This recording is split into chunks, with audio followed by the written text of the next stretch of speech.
I'll call to order the meeting of the Board of Trustees of Long Beach City College for September 25, 2012. I see that we're going to be having a nice group of crowd today, so let's hope that we can maintain our demeanor and listen, because we certainly want to listen to you, and I hope that you want to listen to us as well. So I ask for your indulgence. We did go into executive session. There's nothing to report out at this time. Let's see, can we have hey, Brylan, Dr. Brylan, if you can please lead us in the flag salute. As we're ready, please stand. Place your right hand over your heart and repeat after me. I pledge allegiance to the flag of the United States of America and to the republic for which it stands, one nation under God, indivisible, with liberty and justice for all.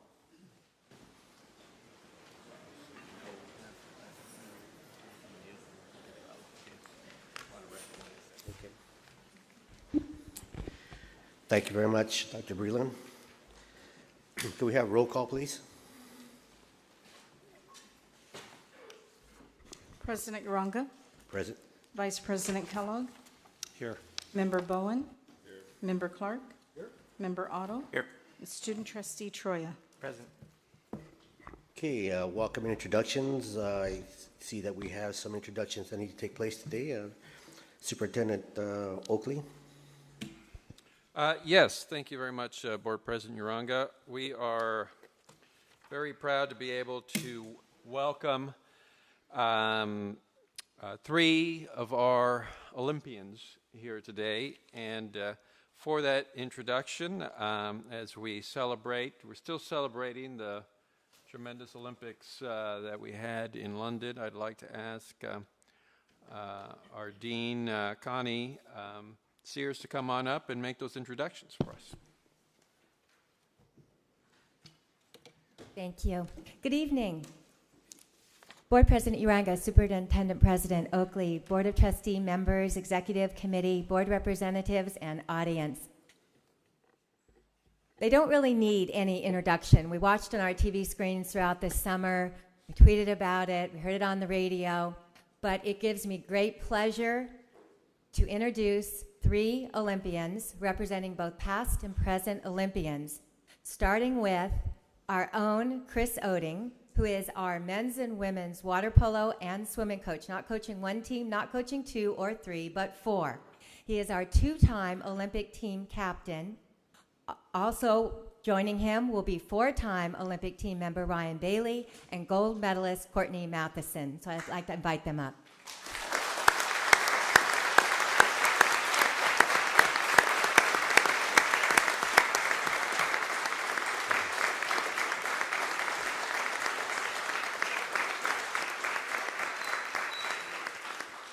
Well, thank you very much for having us here today.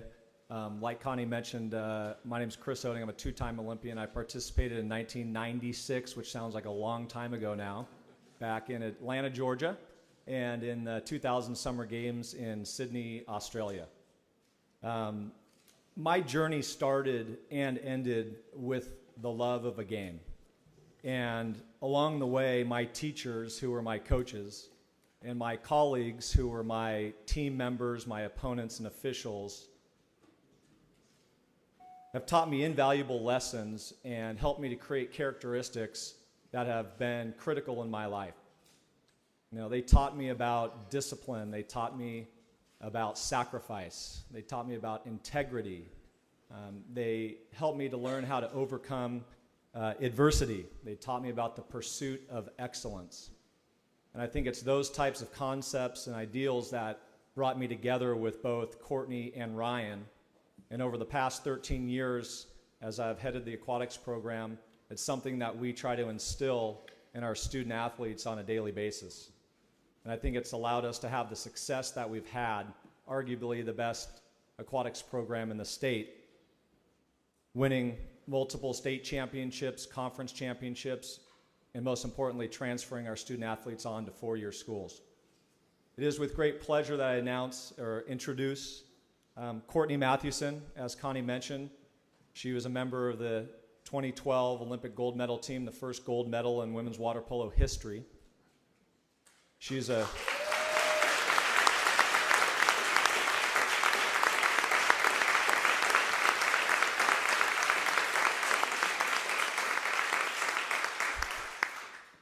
She's a graduate of UCLA, where she was a 4-time NC2A champion. So every year she played, she won.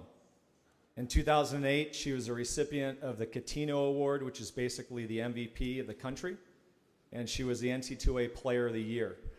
And Courtney comes to us with connections from her high school at Canyon of Anaheim, where her coach at the time was Dave Casa, who's our coach here at the college as well. Ryan also achieved something I was unable to do as an Olympian, and won a silver medal in 2008 in Beijing.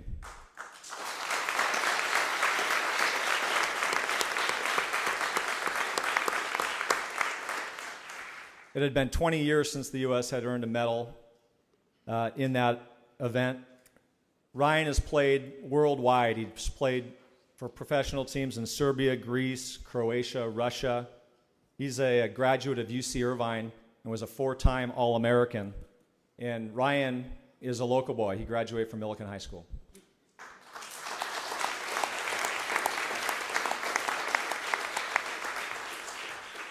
So again, thank you for the opportunity to come and say hello, and be happy to answer any questions that you might have. And also, Courtney brought her gold medal if you'd like to take a look at that. Well, on behalf of the Board of Trustees, congratulations to all your efforts, and we were very proud to know that Long Beach was well represented in these Olympics and has always been, and congratulations to you. Thank you. Thank you.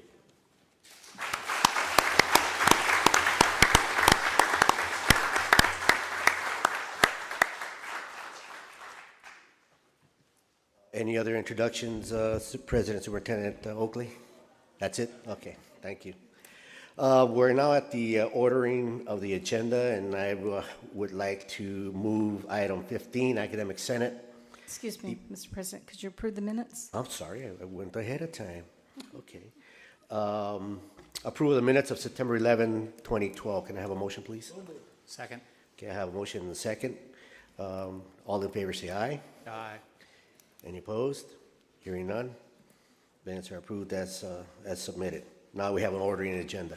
I'm going to have item 15, departmental presentations on the real estate and photography moved to the beginning, to just after the end of the consent calendar, if that would be okay with my colleagues. Fine?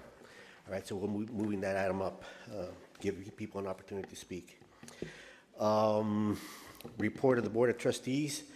I have actually 2 items that I would like to report on. One is that the board was given the responsibility of reviewing 2 resolutions. One, we established a committee to look at the Measure O, which is a ballot that will be going on the City of Long Beach, to propose moving the election from its current date in April to a June-November timeline.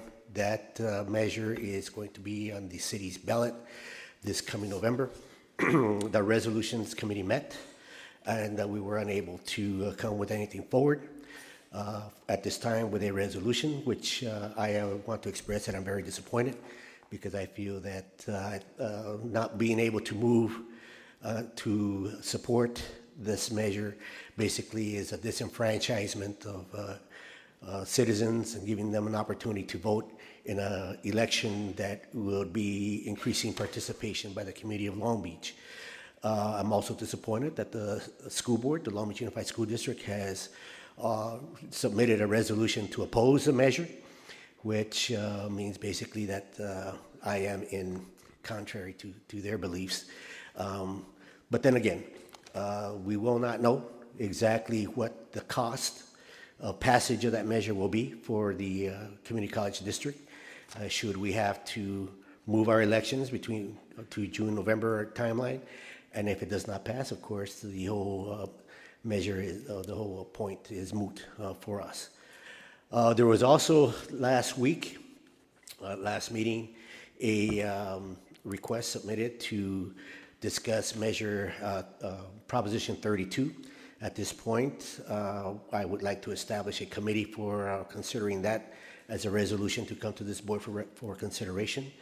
And is there a board member present that would like to join me as part of that committee?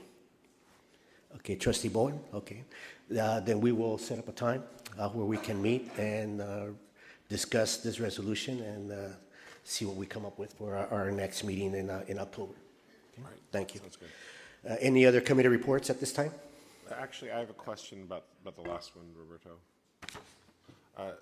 You were talking about the Measure O, and you said you were disappointed that the Long Beach Unified Board took a position against it, and you said you wanted us to support it, and were disappointed that we could not. And what was your reason for that? I didn't understand.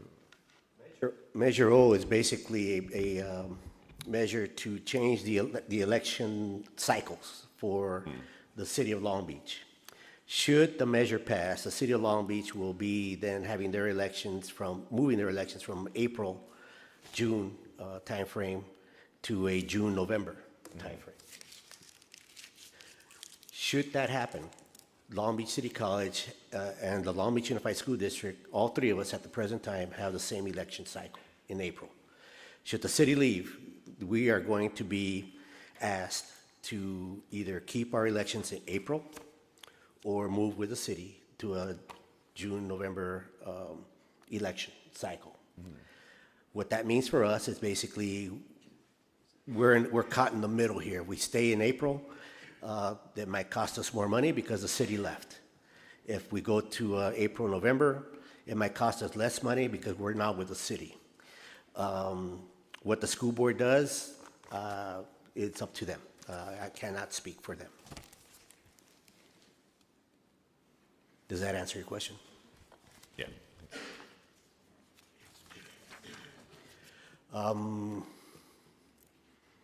Student trustee report. Hi.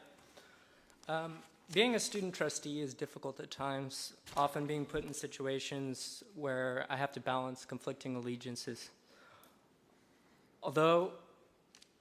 Ultimately though, the interest of my constituents, the students of Long Beach City College, win out. I sincerely hope that come November, our situation will improve so that we can begin focusing on the future. Trying to pinch pennies to maintain basic services, the ASB has been methodically going through every line item of our budget and looking through meeting minutes for the past 8 years. I'll be frank, we found that an office on campus was spending money being sent to accounts that were for programs that no longer exist. We found over $500,000 that seems to have been spent questionably. The entire ASB budget is considered to be public funds. We all have an obligation to spend public funds according to the law, especially when the money belongs to our students. I am optimistic that when we look into this matter, there will be nothing to it, but we are by no means making any accusations, of course. We have to get to the bottom of the matter, though. It's one of our top priorities. Before the meeting, the ASB cabinet delivered a public information request under the California Public Records Act to the board, which will likely be followed with other requests for documents pertaining to these questionable expenditures. At this stage, we only have one side of the story and are eager to hear what the administration has to say. I thank you in advance for your full cooperation. On to another subject. It goes against the Ed Code and specifically Title V to force an ASB to pay for an expenditure that was previously a district-funded expense, especially when due only to funding cuts. Due to the fact that the ASB believes that the intramural program reflects the overarching spirit of the Student Success Act in providing diverse co-curricular learning opportunities, we will continue funding that program. We are resolved not to go along with any decision that we disagree with, nor will we share in the accountability for which positions get cut. Ultimately, that's on the Board of Trustees. Come up with other ways to make cuts that do not directly influence a large part of our college community. We realize that this decision will likely have repercussions, but the ASB can hardly keep our offices open as it is, and without our administrative position, we will no longer be able to maintain regular operations. I don't know how you can even think that this measure minimizes impact on students when the very survival of their government is hanging in the balance. I'm sure you guys will make the right decision. Thank you. Okay, thank you, Student Trustee Troya. We are now at public comments.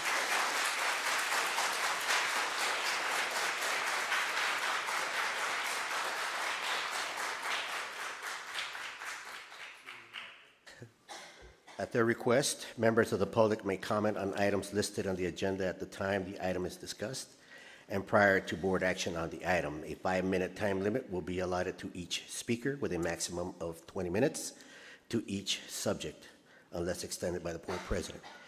Now, this is where it's going to get a little dicey, because I understand that there's not only quite a number of people interested in commenting on this subject here, but there's also people on the other side of the hallway here in the other building who are also listening in and interested in hearing everybody. And saying that, we do have a significant number of individuals who have pulled a card and would like to address the Board of Trustees on public comments on agenda items as well as non-agenda items. So what I'm going to do at this point is I want to give everybody, again, an opportunity to speak about all the items that are here. And the reason I moved this item forward, well, let me rephrase that. Why don't we just go ahead and take public comments on agenda items, and then we will go ahead and discuss the item separately at another time. Madam Secretary?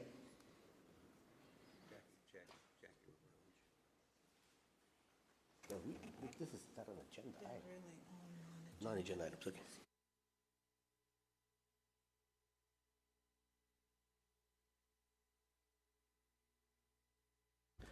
Okay, let me backtrack a little bit. What I meant to do is to move the public comments on non-agenda items, to the front, right behind the consent calendar, so that we can continue on with the discussion, because I know this is an important topic for everybody. And again, I want to give a lot of people as much opportunity to talk about that. So I think we're going to go ahead and move on with the consent agenda, and then we will go on with public comments on non-agenda items. Correct? Okay, I've been corrected. Not right now. All right, let's go to consent agenda. Do I have a motion, please? Second. Okay, I have a motion and a second. Any discussion? Okay, hearing none. All in favor say aye. Aye. Any opposed? Any abstentions? Motion passes. Okay, now we're at the end of the agenda item, consent agenda, and here's where we're going to do public comments on non-agenda items. Here we go. At their request, members of the public will be given the opportunity to address the Board of Trustees. Could you leave that up, please? At their request, members of the public will be given the opportunity to address the Board of Trustees on matters of general district business.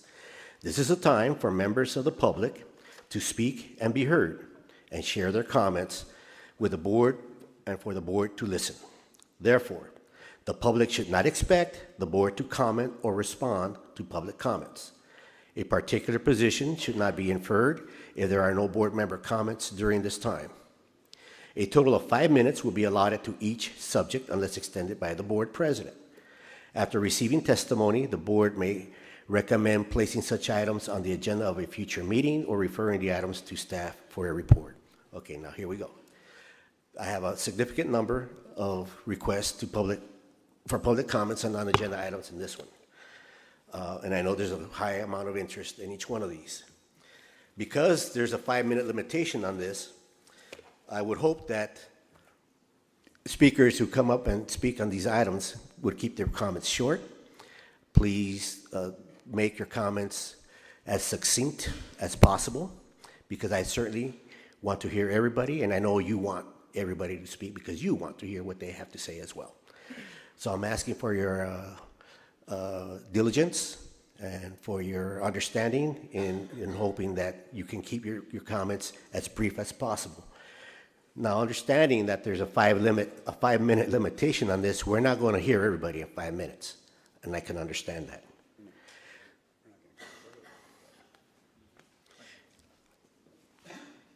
And we're also going to do the presentation immediately after. So if you would like, you can consult with each other, talk to each other to get your ideas across. I know that you want to be as informed as possible. You want to hear the presentation that's going to be made from the Department of Photography and Real Estate. So let's try to be as respectful and collegial as we possibly can.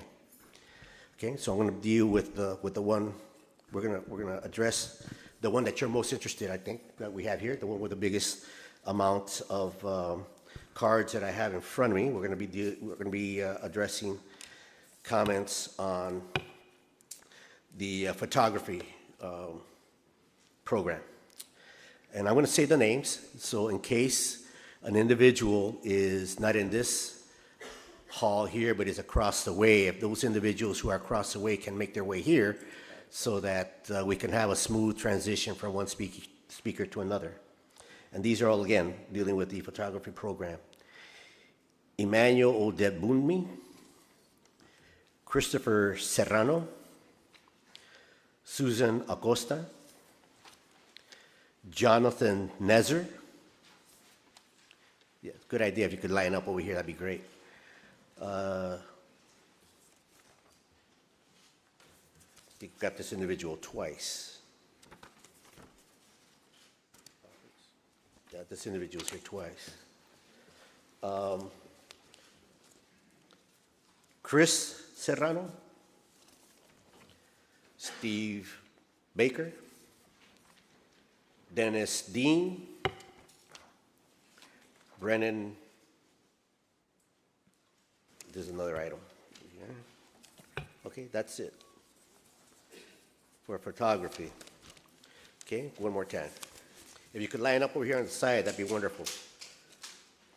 Emmanuel Odebunmi, Christopher Serrano.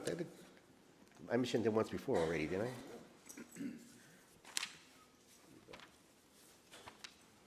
Yeah. Susan Acosta, Jonathan Nezer, Steve Baker, and Dennis Dean. Okay, will those individuals please line up over here to the right? Again, it's a 5-minute topic. However, please keep in mind that in order to be able to listen to everyone, if you could please keep your comments to a minimum, so that we can be able to hear everybody and go into our presentation. So let's start with Emmanuel. Is Emmanuel here? Emmanuel Odebunmi.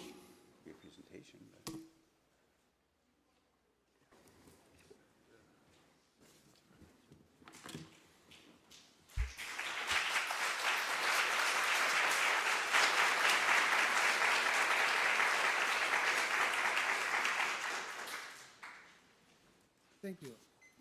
The Board of Trustees, student body, the body of everybody present. Good evening. My name is Emmanuel Odebunmi. I am a vision impaired senior citizen. I'm a student here. My father was a teacher, so was my mother. I have 3 sisters and 3 brothers. All of them are teachers. Their spouses. I am the only photographer. Seems what you guys are trying to do is to work against my family. This is my family also. By cutting off photography department would be such a disaster, not only to the school, but to the society. We see how everything we read about or even watch on television is presented visually. Without photography, this couldn't have been possible. There are so many people who are dependent on this, and who are also willing to motivate a lot more students and citizens into understanding what this society is all about. We all watched how the spacecraft returned from over there, and we couldn't have been able to watch these without photography. It would have just been nothing but just text on the paper, in print, or just a radio show. Please, if you can think of ways of going about this without eliminating photography, and teachers, professors who have been doing this, and our teachers at Long Beach City College, they get down. They really, I was so impressed by how they try to give us a hands-on training. You should see them. They are so involved, and it's like, this is what they have to do to really get what they are saying into our heads.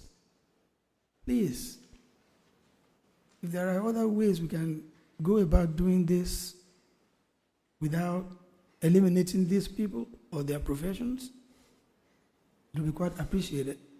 Okay. Thank you very much. Thank you, sir.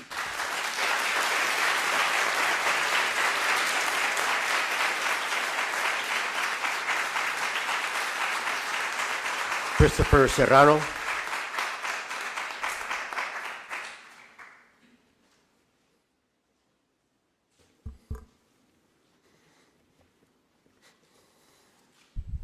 Good afternoon, ladies and gentlemen of the board. My name is Christopher Serrano, and I'm a photography student here at Long Beach City College. I'm not here in front of you today to plead with you to keep the photography department open for us. I'm here today to demonstrate to you the importance of photography in our society and the need for the photography department here at Long Beach City College.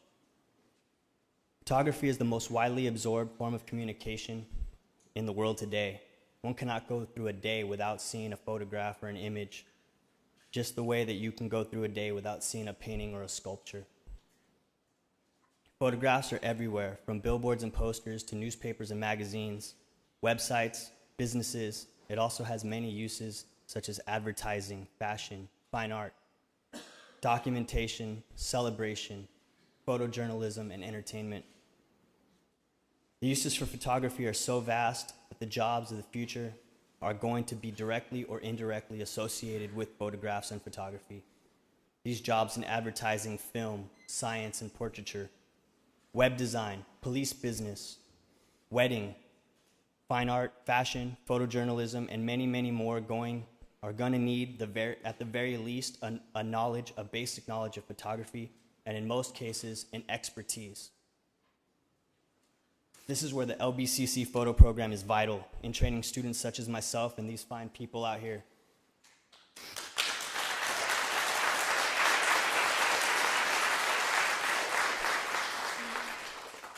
The Long Beach City College photography program serves a variety of students.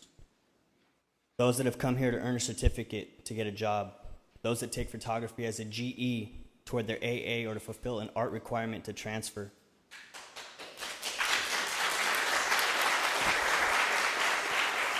Okay, Christopher, we're reaching our limit. Can you please? Those of us that are photography and art majors, as well as professionals that come back to brush up or enhance our skills in the newest techniques and tools. In my experience here, the faculty and staff are amazing, the facilities are great, and the students are talented and eager.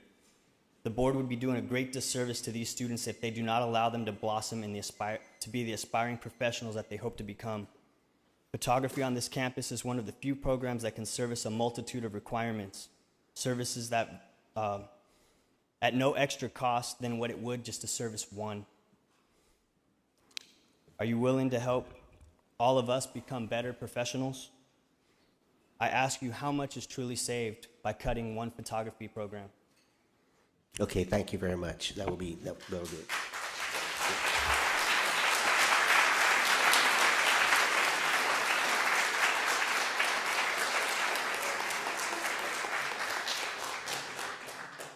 Susan Acosta. Please keep in mind that we want to hear everybody, so if you can please keep your remarks short. Thank you. Thank you and good evening to all of you and to all of you present. Please let me be another voice to urge you to take notice of these people here today who wish to keep the program alive, who want to show their passion, participation, to help each other through critiques, the mentors that are here available to us, the facilities, the labs and the computer labs, to really show and share our skill of photography. And just urge you to keep this program alive. Look and listen, and please help us out here today. Thank you. Thank you very much.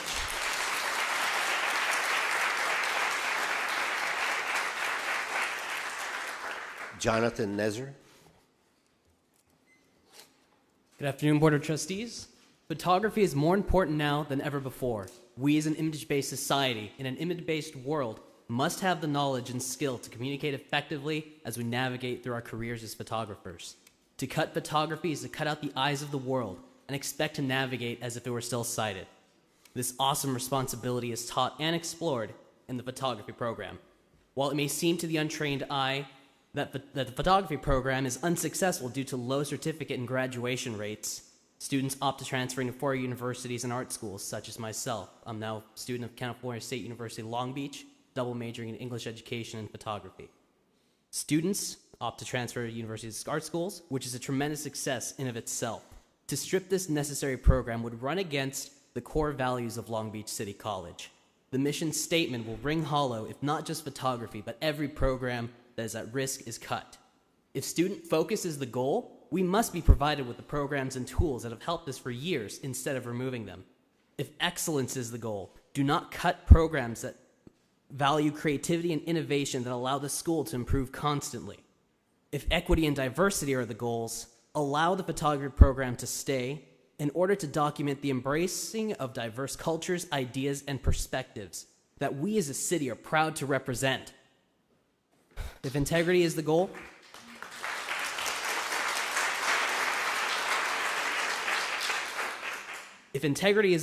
you as the board should also maintain a civil and ethical campus, and widespread cuts to programs run completely against that ideology.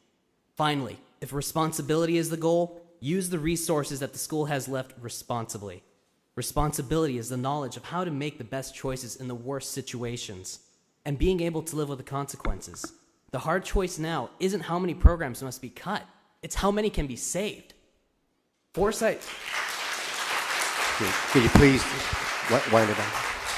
Foresight is more important now than ever before as we stand at this crossroads together, as students, faculty, and executives. If there's one more value necessary to the mission statement, it's courage. What we need now from the board and from the community is the courage to face the storm together. And more importantly, the courage to admit that while times will be tough for the community as a whole, the right choices are made, and you keep as many programs as possible. Make yourselves proud in knowing that even though the right choices are never the easiest, you'll go ahead and make the call to save our school not by cutting programs, but by remaining true to your conviction as an educational institution and saving as many as possible. Okay, thank you very much. That's a good point.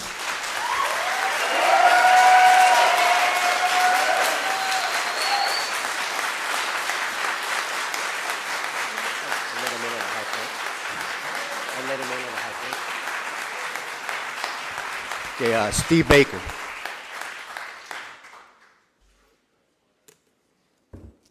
Good afternoon, board members. My name is Steve Baker. I'm a past student here from Long Beach City College. I came into the photography department in the year 2000. I started this school in 1999, and I came here back to stimulate my mind. I had problems with depression, and I was fighting back from that, and I decided to come back to school to help me. Now, I'm a self-taught photographer. I shot for over 20 years before I even came to this school. Once I had my first semester and I felt the stimulation from the education from your fine school, I decided to take that photography class that I never took.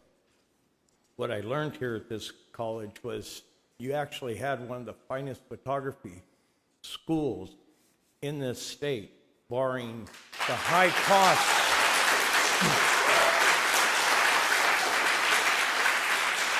The high-cost colleges, as of Brooks and other institutes of that nature, I was lucky to come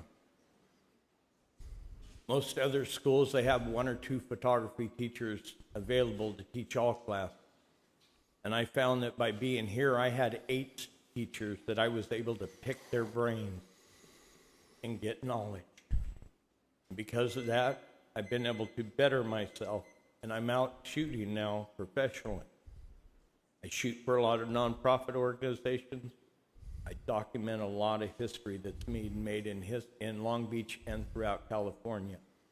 I shoot freelance for a few magazines now, and it keeps my mind occupied, keeps me moving in a forward direction. It was this program that please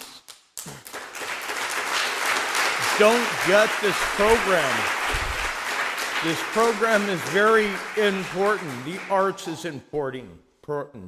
They keep our imagination alive, and it's imagination that keeps us thinking forward and outside of that box of not what can we possibly do, but what can we do and what can we do to get there and actually achieve those goals. And this is a learning institution that teaches that. You turn around and take these programs away that has to do with art, and you're going to be dumbing down your students. Thank you. Thank you.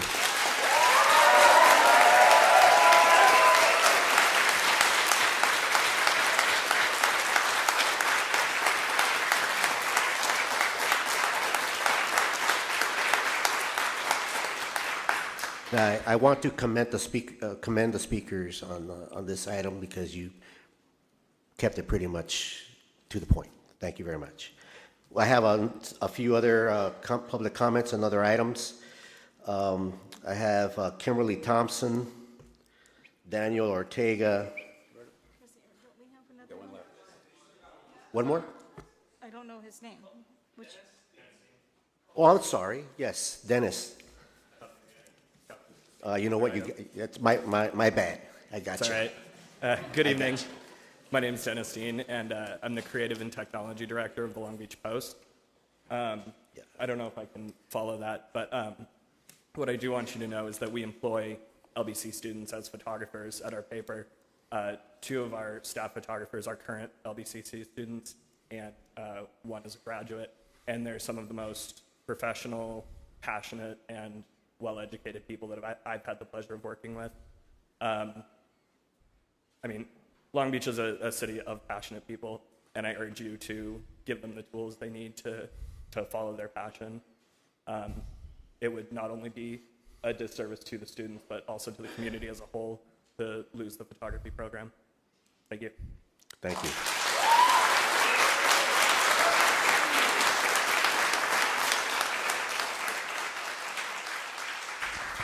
Really quickly, I just You had your opportunity, sir. just want to turn this in to President Oakley. Okay, that'd be fine. This is a petition with 1,300 signatures to save the photography department.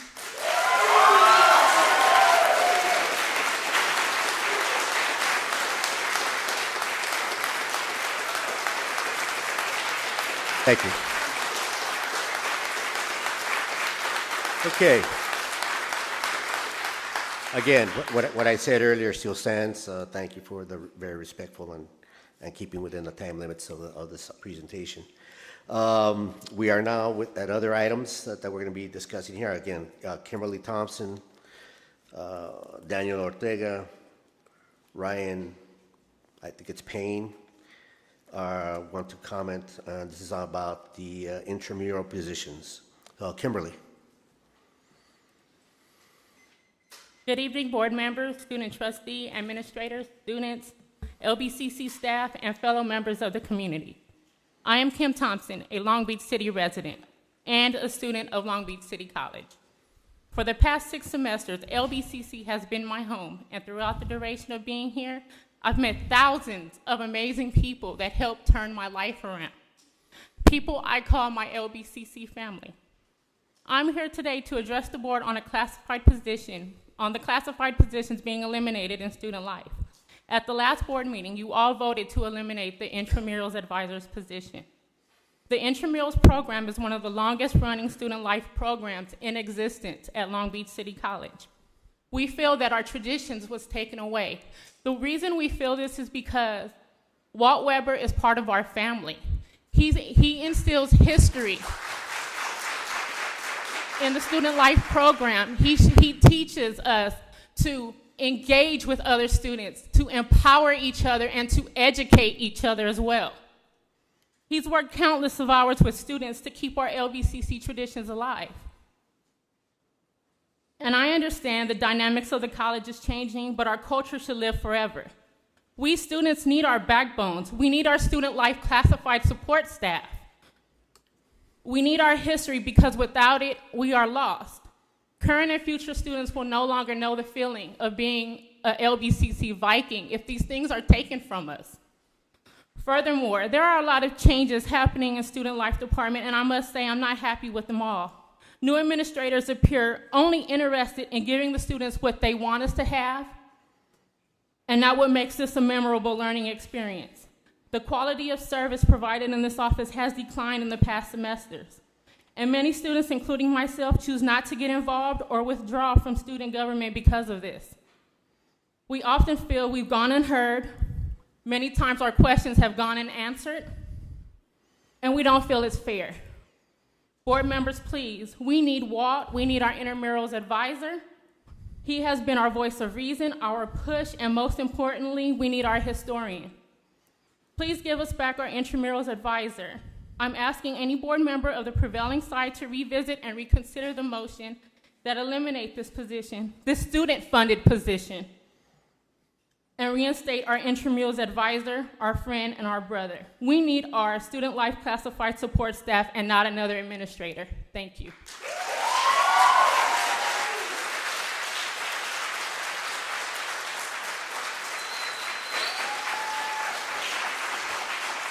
Daniel Ortega.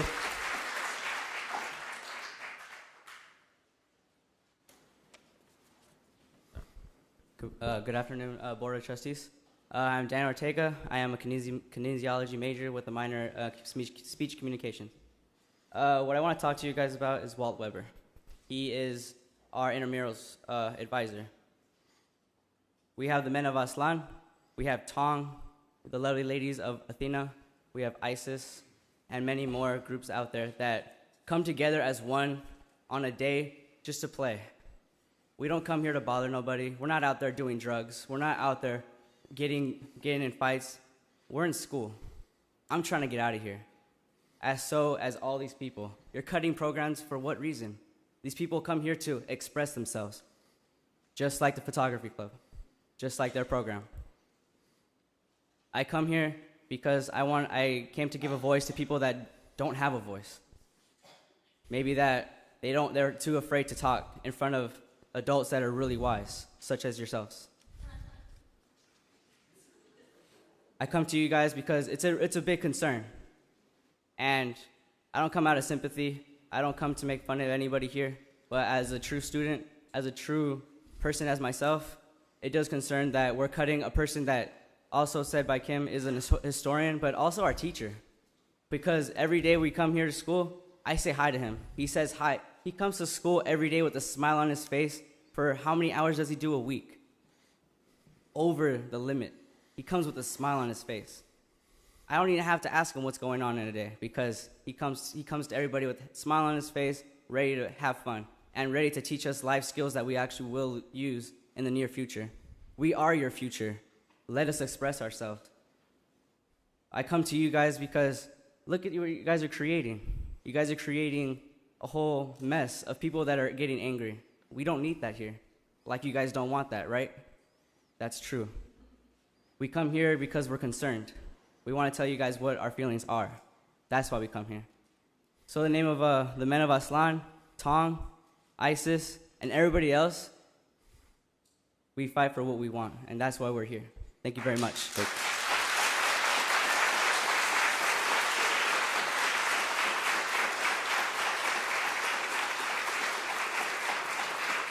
Ryan Payne. Hello, ladies and gentlemen of the board. My name is Ryan Payne. I'm an alumni of Long Beach City College. I graduated after the spring semester of 2012. I'm currently a student at California State University, Dominguez Hills. Like many community college students, I came here without a plan. I didn't know what I was doing. I didn't speak with faculty, staff members, or advisors or counselors as recommended. Then one day, I found out there were intramural sports on campus. That opened the door to a whole new world for me. I became involved in campus organizations, did a lot of community service, and was able to grow as a leader, as a person, as a member of things that were so much greater than me, so much bigger than me alone. I joined the Men of Aslan. I was able to become president of the Association of Future Firefighters and served in the Student Senate for 3 semesters. If you were to meet me before I did any of this, you would not want to talk to me walking down the street. My friends, my own family, people that I've known for years, did not want to interact with me. Becoming part of these organizations that utilize intramurals changed my life completely. My grades went up. I was able to win numerous awards, including the Viking Award, the Senate Star, the Philanthropic Award, even the Senate Advisors Award, which all became part of me mainly because of one staff member, Walt Weber. Walt will bend over backwards for anybody. He might not even know you that well, and he will be there for you all the time. And to even think about cutting the funding for intramurals or for him is preposterous. It has made me such a better person and introduced me to thousands of great people. It's something I can put on a resume. It's something I can put on a job application, and a networking tool that has meant the world to me in my academic life and my professional life as well. So, the board, please keep the intramurals program and Walt Weber. Thank you. Thank you.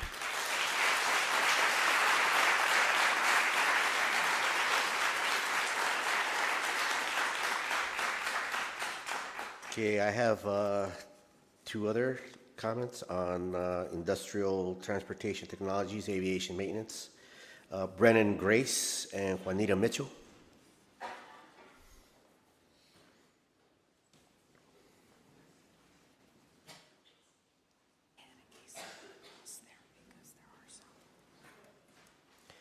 While they're making their way up there, if we can have Heather Wolf, Pamela Marshall, please work your way up if you're not in this room and you're across the way. Thank you. Okay. Good evening, Board of Directors, ladies, gentlemen. My name is Juanita Mitchell. First of all, I'd like to give you a little background of my family. My father, he was a skilled, trained tool and die maker. He worked at the Rock Island Arsenal, and with his skills as a tool and die maker, he was able to bring us to Long Beach, California in 1952 to the Long Beach shipyard and apply his trade there. My husband is a educated, skilled, trained fire sprinkler fitter, and through his trade, we've been able to maintain a middle-class lifestyle here.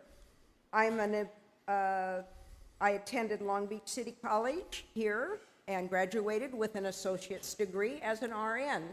And I've been able to have a long employment at our Long Beach hospitals here for over 20 years and enjoyed a fulfilling career through a 2-year program. So as you can see, I believe highly in the trades, and also as a 2-year programs are very beneficial to middle-class income and lifestyle. Now I have a grandson attending at PCC in the FAA certification program for aeronautics aviation. And I'm feeling very anxious that this is on the potential chopping block. I do not envy your position here. I know these decisions must be very difficult, and I think I would be losing sleep if I were you. But I love him dearly, don't get me wrong, but I'm a bit anxious for him to become a self-supporting taxpayer. I have been a Long Beach taxpayer for the last 49 years myself, and but I would like him to be able to find a job where he can be an educated, skilled, trained, employable adult. And there are not many programs that you can take in 2 years and have an entry-level job. and the aviation program is one of them. You probably know these statistics, but I would like to go over them quickly. Can you please make it Quickly? quick? Okay. Thank you. There is, the certification classes are full, and there is a waiting list. There is a shortage of aviation mechanics, and it will increase as air travel expands and as experienced technicians retire and older aircrafts are used longer to cut company costs. I would like to quote President Oakley in saying that he would like a, quote, education that works in our community for local businesses and skills that the students need to succeed. And that is one program that will. The mission statement says that you need a workforce development by delivering high-quality educational programs, and this is in the top 5% in the United States. I think that speaks highly of it. And again, I think the aviation maintenance certification fulfills all of those goals. And thank you very much. It would be a shame to lose this program. Thank you.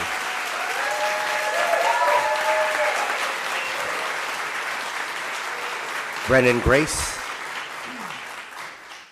Hello, my name is Brennan Grace. I'm here to speak on behalf of the Industrial Transportation Technologies. Just yesterday, all three of my classes were canceled, including welding, sheet metal, and general engines, unbeknownst to us. There's a worry that our entire department is being closed down, which is the Mechanical Maintenance Technologies program.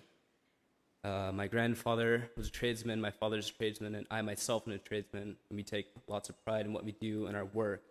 These programs help create a working force that will sustain our infrastructure as a nation, be it roads, bridges, trains, shipping, trucking.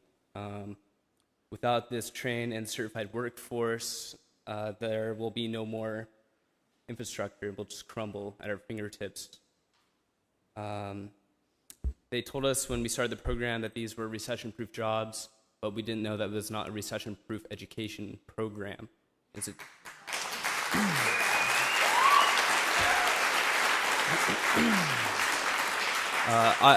I myself am also a representative of disabled students. I've learning disabilities, so a 4-year academic school was not necessarily something that I was able to obtain, but working with my hands was always something, as my father and my grandfather were always able to do very well.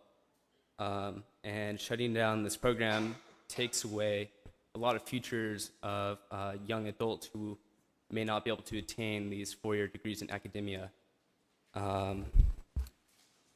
President Obama keeps trying to address that we need a workforce that is qualified and trained. At our facility on Pacific Coast campus, our teachers have 20 plus years in the field and been teaching for 15 plus years. We have top-notch facility in the country. We have some of the only freestanding natural gas diesel engines known to my teachers in the country that we get hands-on work with. If we shut down this program, there will be no one else to work on these very new technology with natural gas, which we're trying to pull away from dependence with oil. Please reconsider your decision of taking away the industrial arts, because it is an art form. I also, so we work with our hands, and this is our only outlet, and I really hope that you guys reconsider industrial arts. Thank you very much. Thank you.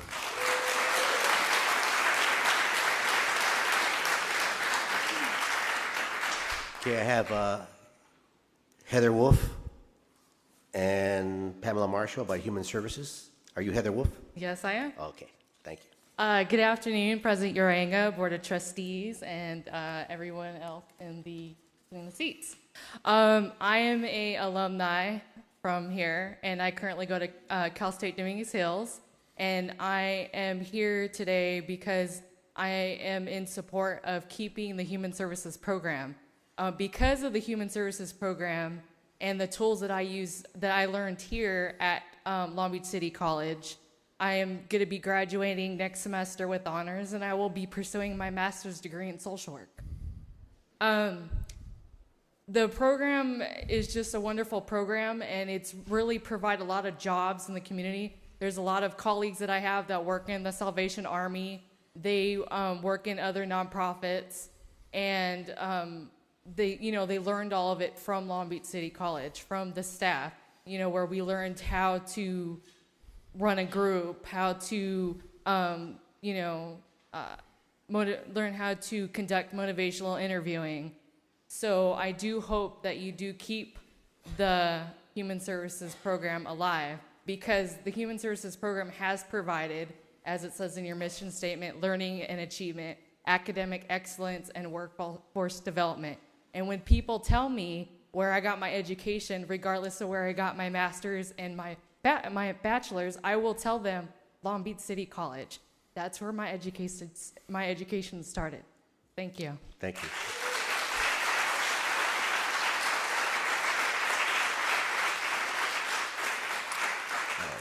Pamela Marshall? Pamela Marshall? No? Okay. Lynn Shaw with the CAA.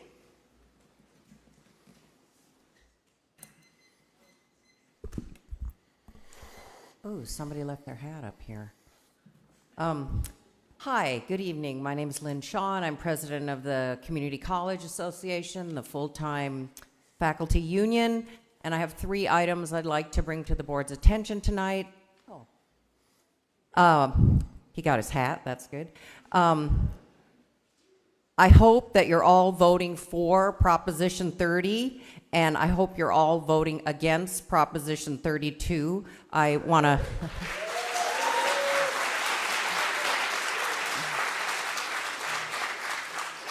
I have this temporary tattoo, although it looks really real, and it makes people talk to me about it, and it says no on 32, so I'm committed. The second thing I want to talk to you about is the program discontinuance and the expected layoff of full-time tenured faculty, and it is on everyone's mind, including yours, I'm sure.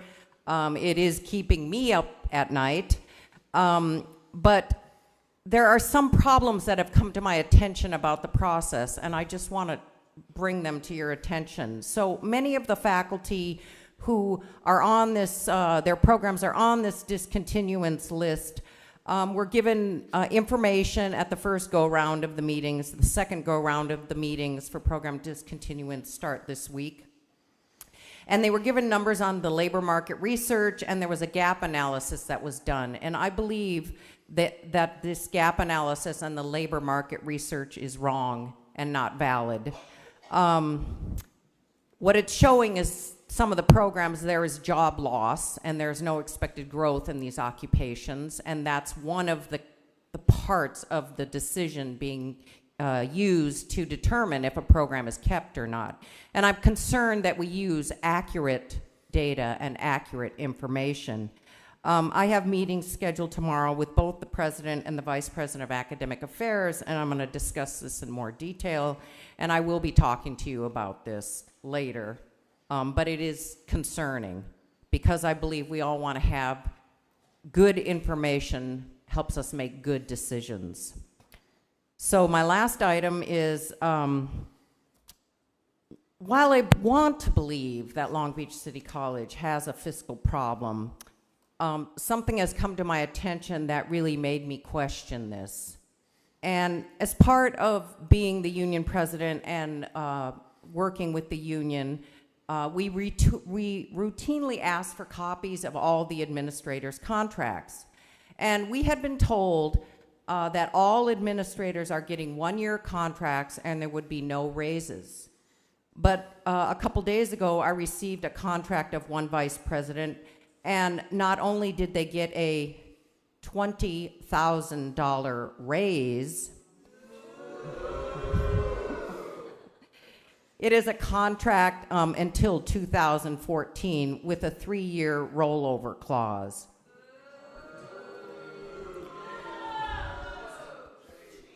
Really? A $20,000 raise?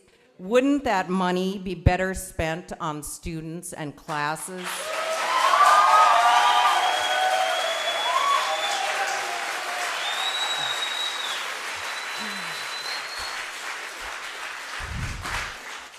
that money, I believe, could have been better spent on 322 hours of photography instruction.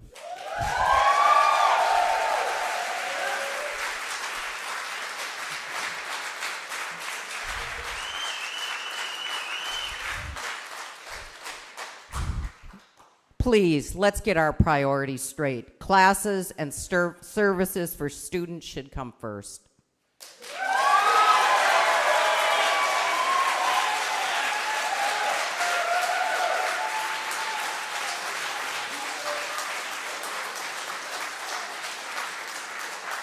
Okay, I'm gonna take the chair's prerogative here. We had 4 people come in late and submitted comment cards. I really should not accept them. They came in extremely late, but I'm going to take the chair's prerogative and accept them for today. Doesn't mean I will do it all the time, but certainly today. Hector, it looks like Angel, Lucas North, David Maruyama, I think. Excuse me if I'm butchering your names, the writing.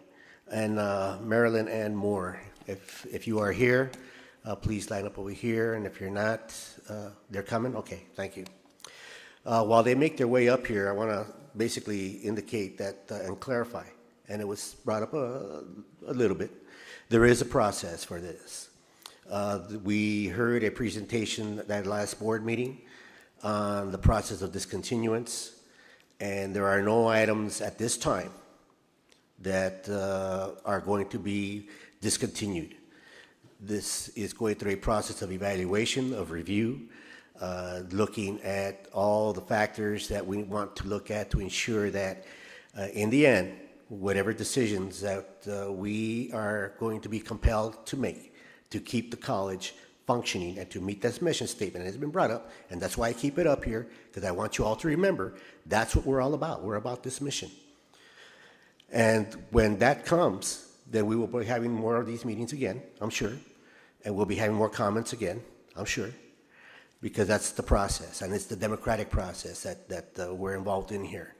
So again, I want to thank you for your diligence here, and let's continue on with these last 4 comments, and then after that, we'll move on into item 15, which is the presentations.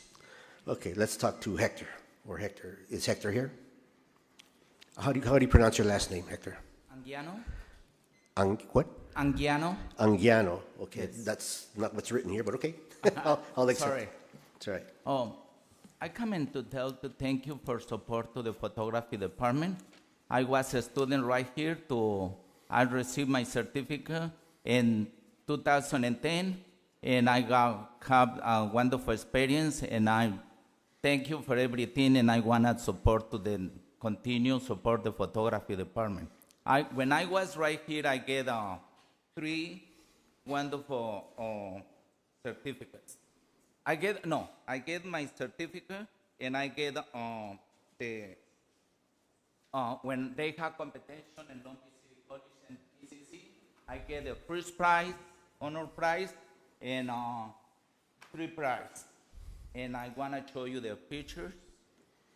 And they give me honor prize, second prize, 3 prize, and they give me a winner for $100. And thank you very much. And I want to continue to support the photography department. Thank you. Thank you very much. Thank you.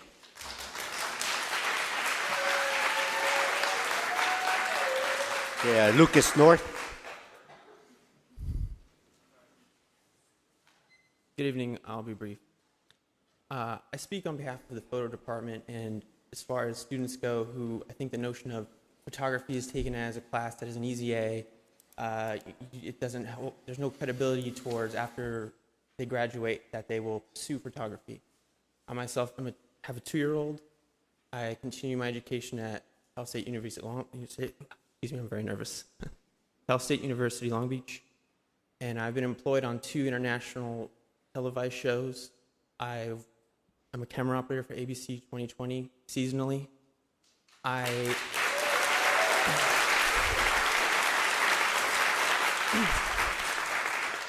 The only means I have of providing for my son is the education that I've gained through this photo department, period.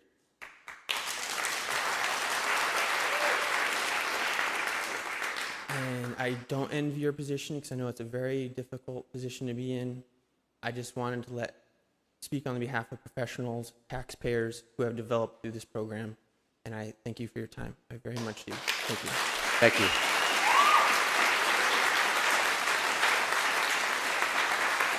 David Maruyama. Is that correct, Maruyama? Maruyama. Okay, close enough. Thank you. Good evening, audience, and to the Board of Trustees. In terms of my background, I am a resident of Long Beach. I bought a house here. And I guess I should actually explain why I am here. I never knew about the photography department until I had the privilege of becoming a member of the Department of Education's Fulbright Hayes GPA grant. This is how I encountered Professor Brian Doan as a member of that grant. So if the U.S. Department of Education recognizes the photography department, I think that's good enough validation.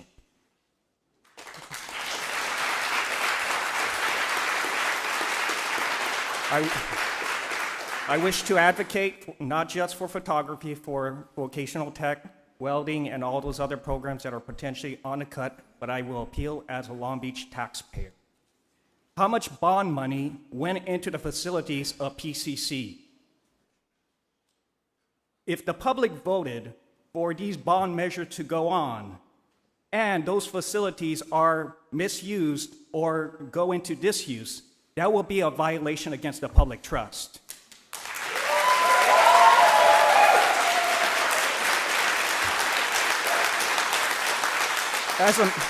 As a resident in Long Beach who pays property taxes and I vote, if another bond measure comes up and these program discontinuances continue, I'll be disinclined to vote for another bond measure. Why should I vote for a bond measure if the programs are actually shrinking? What's the use of me as a taxpayer investing something that is now becoming disassembled?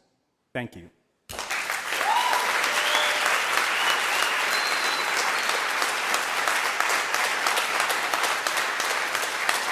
Marilyn Ann Moore.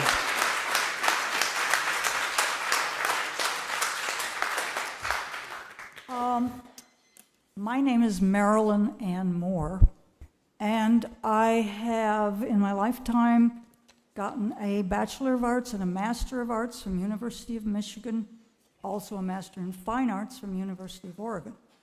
So the question then becomes, well, why should I then turn around and go back to a junior college? So then I started talking to some people. I know people who have been here and been through some programs here. I got an email, contacted people, talked to them. They said, oh my God, you're wrong. This is a very good art department. This art department has sent people to major art schools all over the country. You've got a very impressive staff here. I think it's important for you to realize that what you got here is a little gem. Please don't disassemble it. That's one thing. Thank you. So now you know why I'm here. I'm also very tired at any educational level of seeing the arts getting ripped off, blown out, whatever. It's always the first thing to get cut. It doesn't matter if from elementary school on up to college. Oh, let's get rid of that. Maybe it's creative, but these kids just go in the sculpture lab and play around. Well, I'll tell you, I have been in a couple of sculpture labs, and at higher levels than this, San Diego State, for instance, and University of Oregon, where they do let you just play around with materials, but that is not the case here. I am in 2 classes which are very, very highly structured to teach the principles of fine arts. Okay.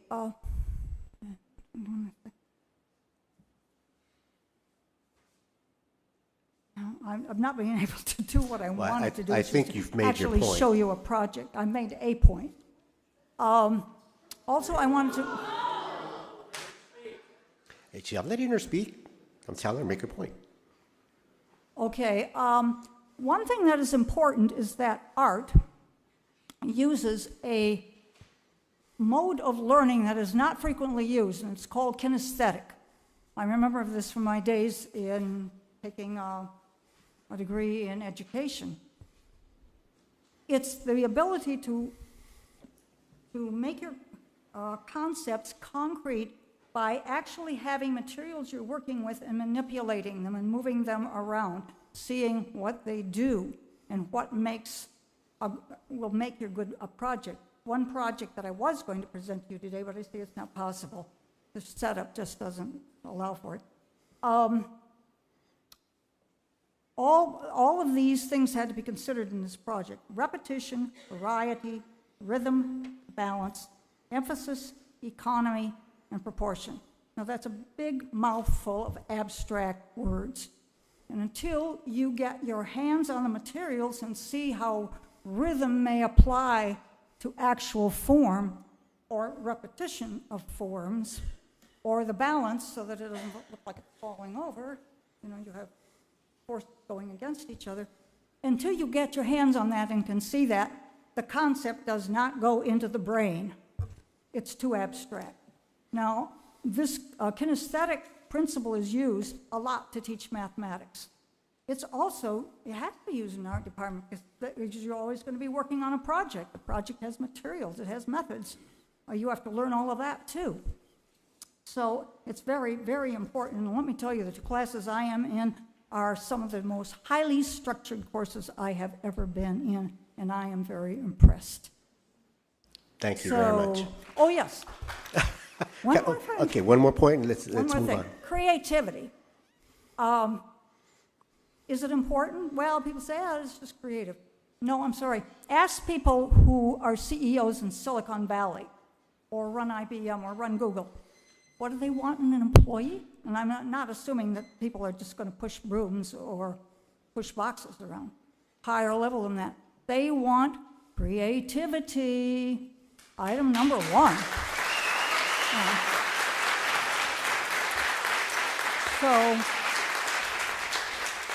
And by the way, this is highly cognitive as well. You just don't get these abstract concepts into your head without working with them. And, okay, I guess that's basically, that's about 4 points. That's plenty. Thank you.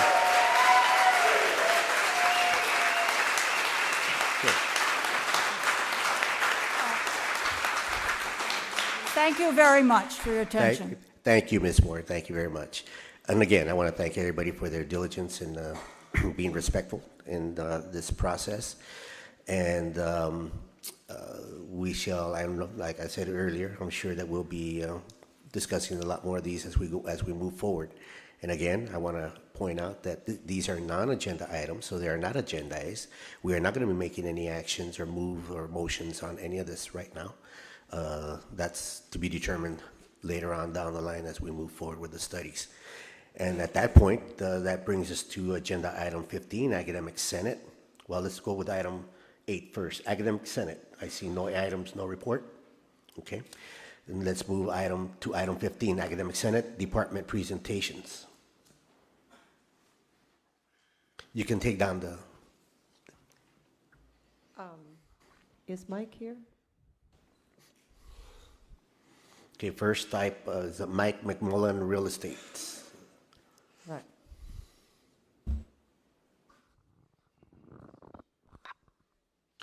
While she's setting this up, I'm very proud to be an LBCC faculty, having listened to our students make such great presentations.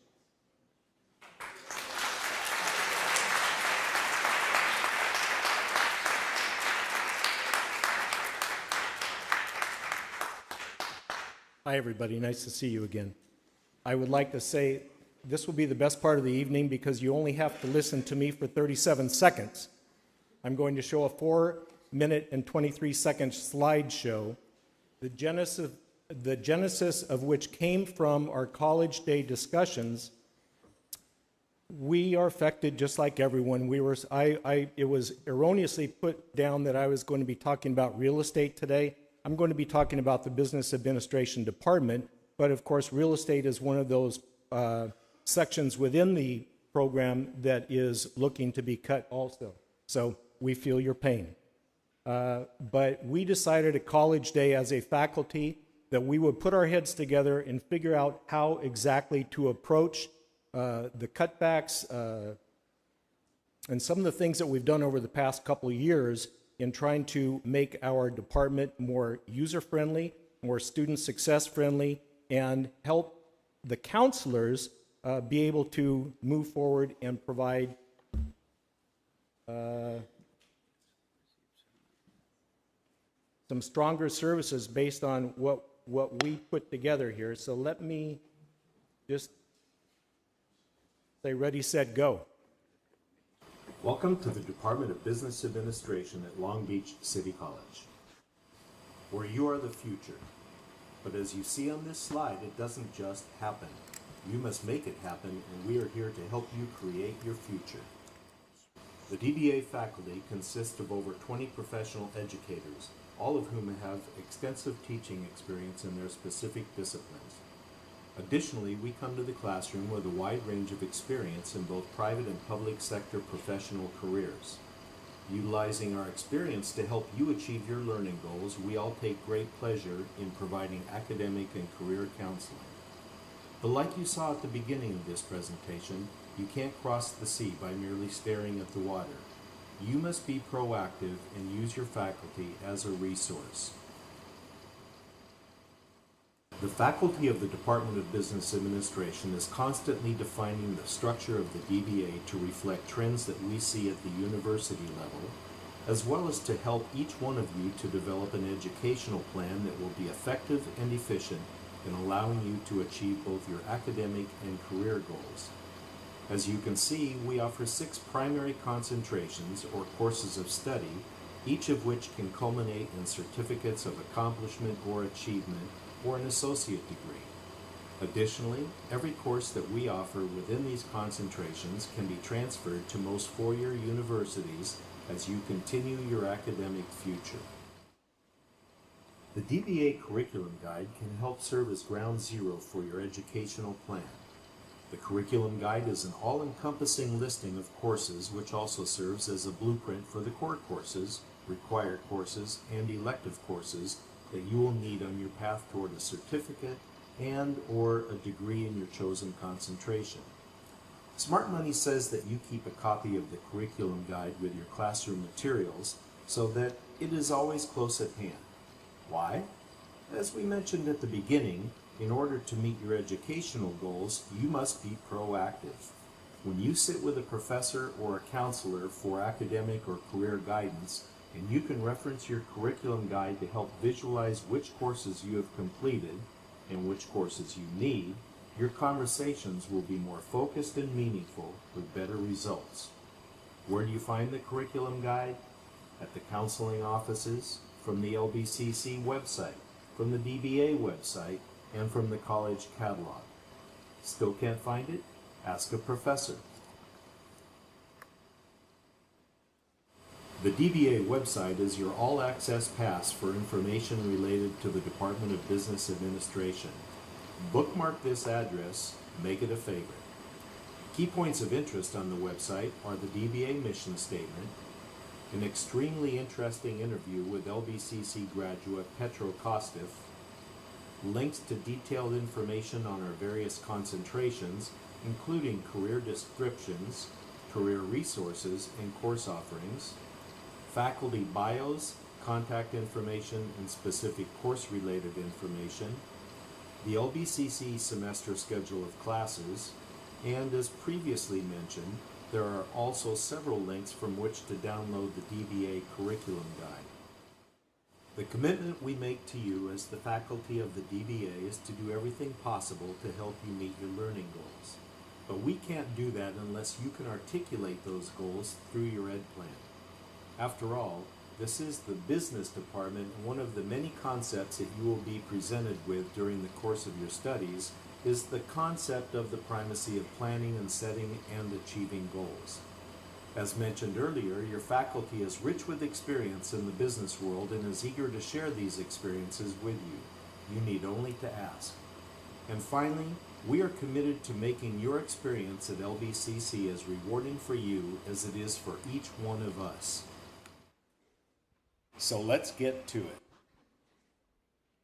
Okay, thank you. And thank you for those of you extremely creative people out there who did not laugh while this was going on. I put this together over Labor Day weekend, and that is not Steven Spielberg quality. Thank you. So thank you, Mike, very much. And now Christopher Chen is going to speak on photography.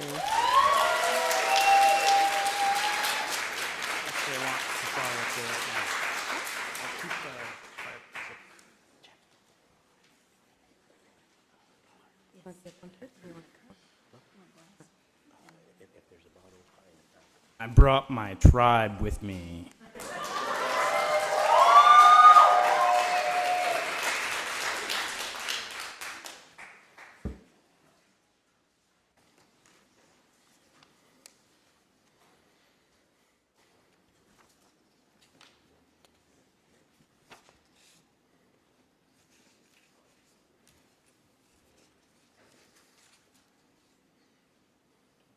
In the art and photography department, we strive to provide our students instruction in the visual arts, whether beginning, advanced, or professional, with general education courses or a course of study leading to transfer, associate degree, or vocational certificates.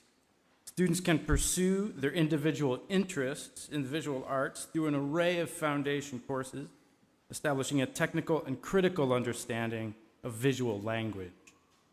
These courses lead to an improved personal creative expression or to specialized instruction in numerous areas within the creative and applied arts through the production, analysis, and exhibition of artwork.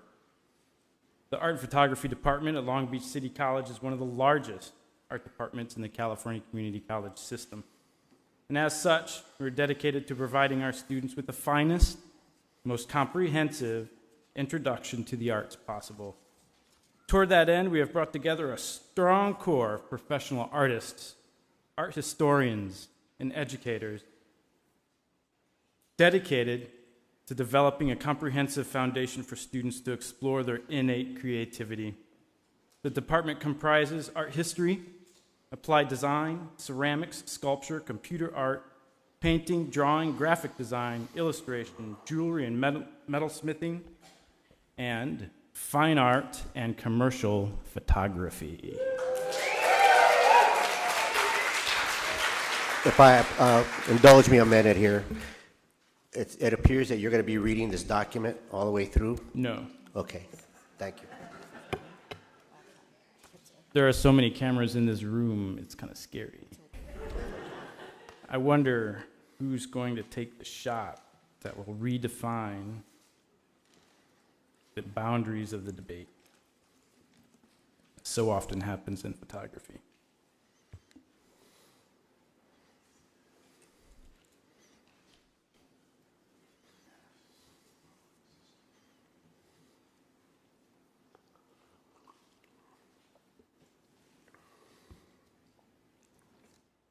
No, I'm skipping.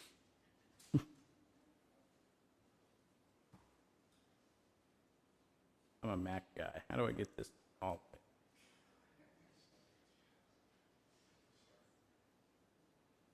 Start.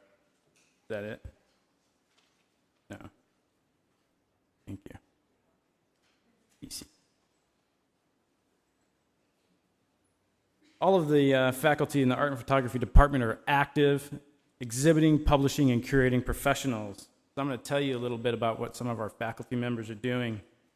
Professor Brian Doan, Fulbright Hayes Fellow, has a current exhibition at the Oceanside Museum of Art, which continues through January. He also has an upcoming show at the Vilcek Arts Center in New York. This is a real honor, as only 2 artists are chosen for solo exhibitions each year. This is another one of Brian's work.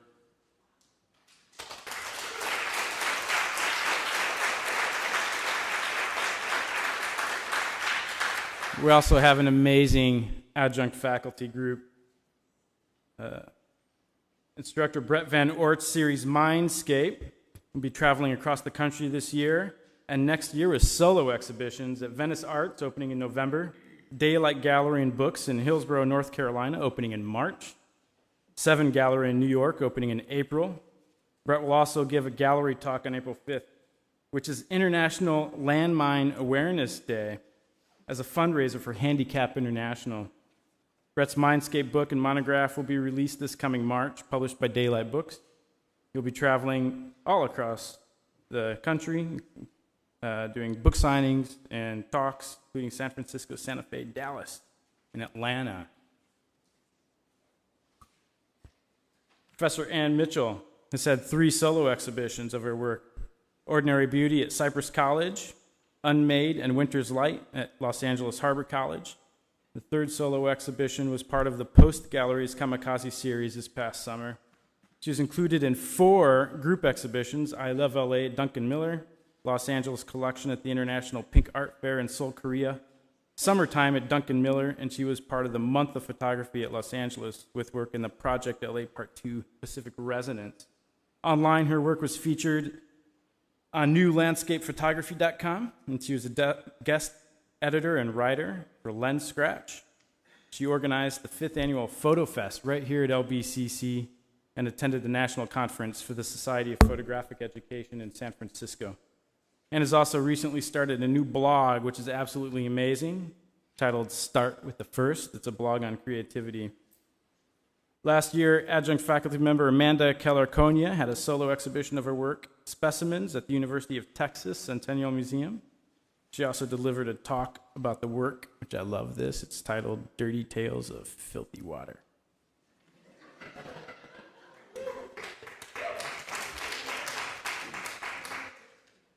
Adjunct member David Daigle is keeping very busy with commercial photography for websites such as whatisThisWordWorth.com and ClassicKickboxing.com. He also created photography for Winecology. You see the book cover there. And is actively involved in creating his own personal work as well. The LBCC Photo Club published Loose, a yearly newsletter which features LBC students' work and photography news. Photography is not cameras. Cameras are just one of the many technologies photographers use along with computers, film, and video. Photography is imagery. It's about communicating with images. We are an image-based society, and we're becoming more so by the day. In the last 10 years, there's been a proliferation of platforms through which we culturally and socially consume more images than ever before. You may have noticed. Actually, I think Jason has. I don't know about the rest. Part of what our photography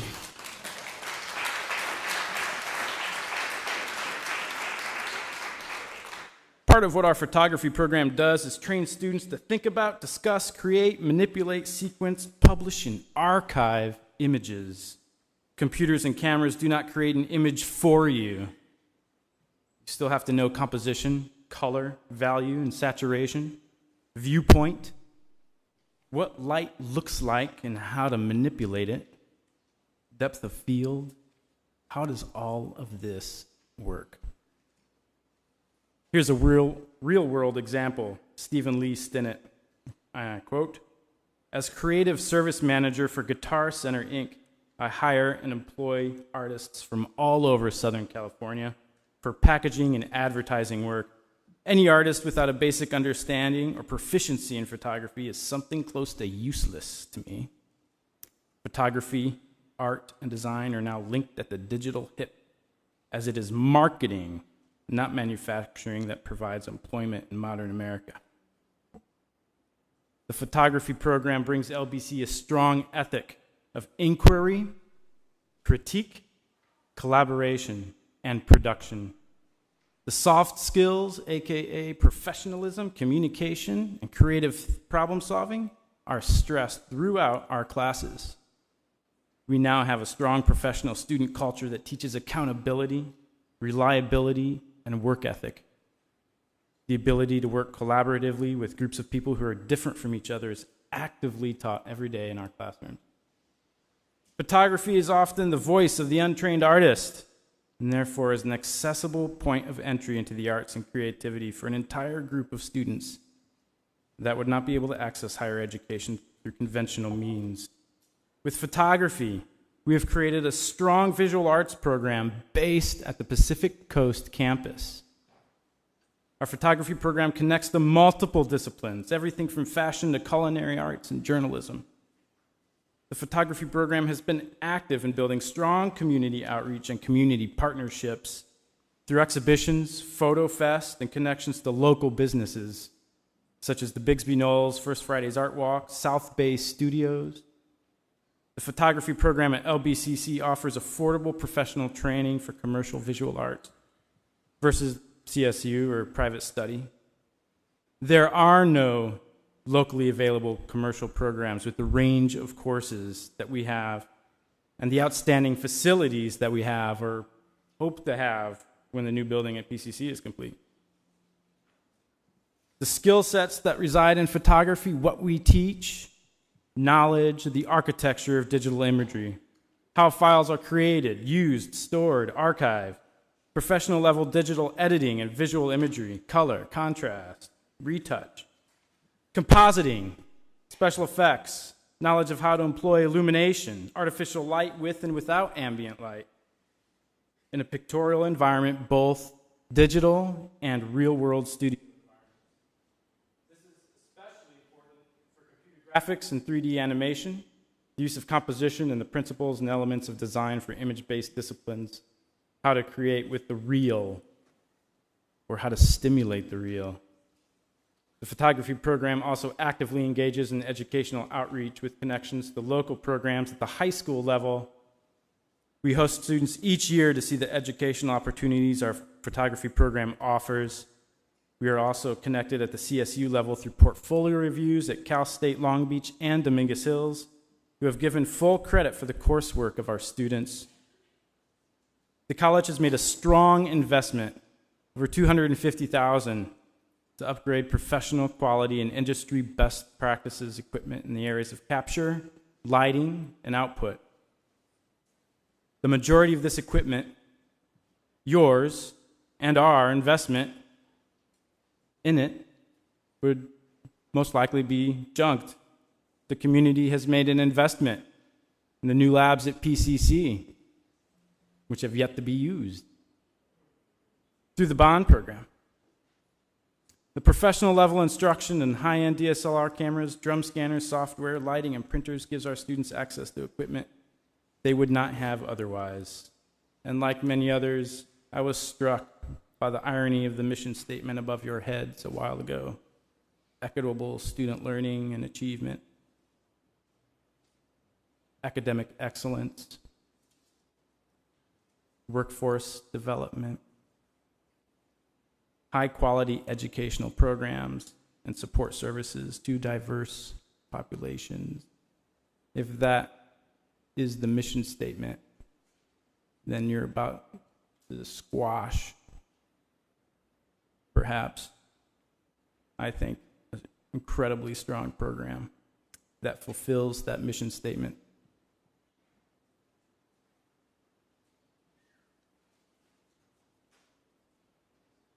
I don't know how much time I have left. I was going to put on a timer, but I didn't. We gave you more time. Thank But you. go ahead. Go ahead. Oh. This. Well, there Come was. to your conclusion. I had a whole lot of other stuff with I know. the art department. I know. But I think that what you've done so far drives home the point. And if you can come to your conclusion, that'd be wonderful. Well, I think my conclusion is clear. I think the photography would be a disastrous mistake. And I think everyone out here is proof of that.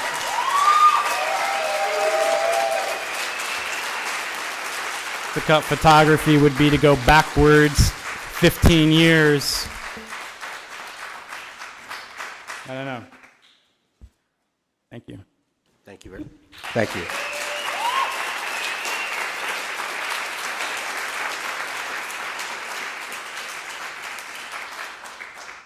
Okay, as I mentioned earlier, there's no action on this item, so we will continue on with the agenda.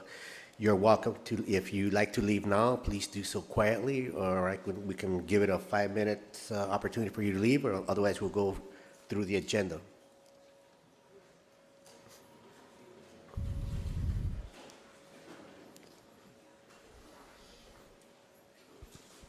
I just want to thank Chris for a very passionate presentation.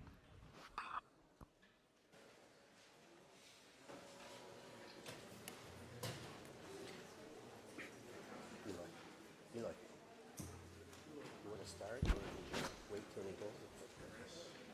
That's up to you.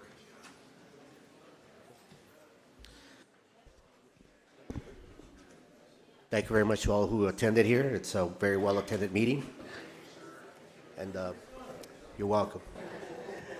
All right, next item. If you could please leave quietly, that'd be great. I see that we still have some people in the audience who want to listen. We're at item number 9.1, Superintendent President's Report. Superintendent Oakley. Yes, thank you, Board President Uranga. And I just have a few items that I want to cover, and then just add a few comments to some of the previous comments that were already made. First of all, on October 9th, here at Long Beach City College, we are going to be holding a joint media event between us, Long Beach, Cal State Long Beach, and Long Beach Unified, emphasizing the impacts of Prop 30.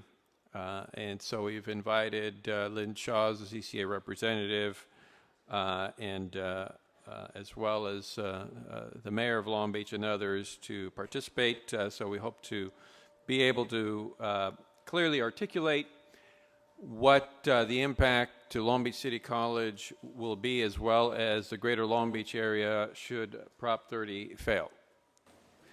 A couple other comments. First of all, and I know many of the individuals who spoke have already left, but I certainly appreciate their comments. And as was said at the previous board meeting, we are going through a program discontinuance process. That process will be followed. We are continuing to work with the Academic Senate leadership to have as transparent a process as possible. We've gone well above and beyond what we have in our regulations to be as inclusive as possible. We have invited CCA and AFT, the classified union, to be part of the process. And so I'm confident that this process will lead us to a recommendation that we are confident is based on the best information we can provide. Although I'll be speaking to CCA President Dr. Shaw tomorrow, I understand. I was not aware that she had any concerns about the data that was presented, but I suppose we can discuss those tomorrow. But certainly the process is an academic and professional matter, and we have governance processes that oversee those. I think at this point, bringing that to the board is not the best place. I would hope that any concerns be brought to the leadership of the Academic Council, whether it be myself or to the Academic Senate President, and allow our governance process to work. And then if people disagree with recommendations, and they're more welcome to do so. But we have an active process that many faculty have fought for many, many years, and now we are actually employing. So I hope that we give that an opportunity to work itself through and not try to circumvent the process that we have adopted as a Long Beach City College faculty and staff. Let's see.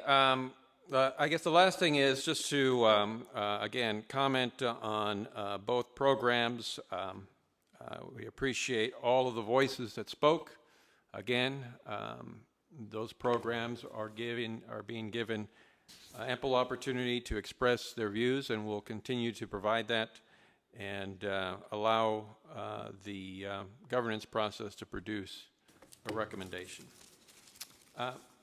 The final thing, I know there was a comment made about the executive vice president, and I know many people may feel strongly one way or the other, but this college has had an executive vice president certainly since I've been here, and if we go all the way back to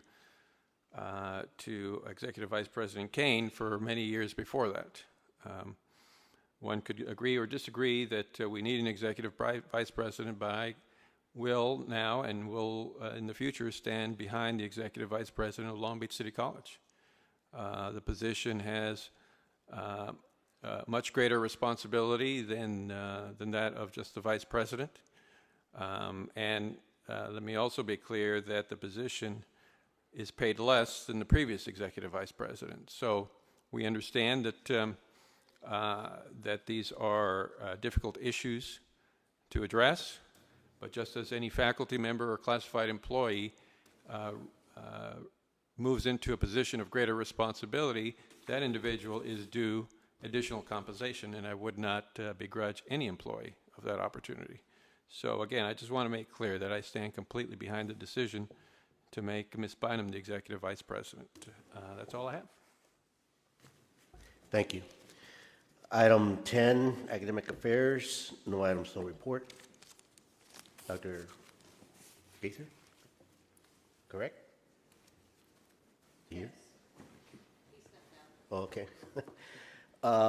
Student support services. We have a report, informative item here, the 2010-2012 Student Athlete Success Presentation.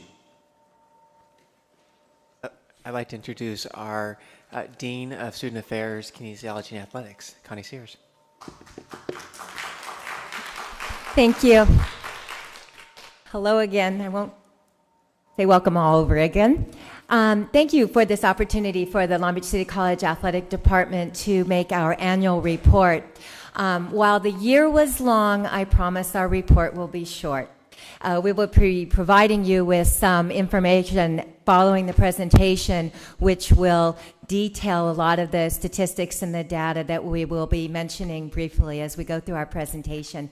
But once again, thank you so much for this annual opportunity to tell you about our successes. As you are well aware, the Long Beach City College Student Athlete continues to constitute one of our most noteworthy student success programs at the college.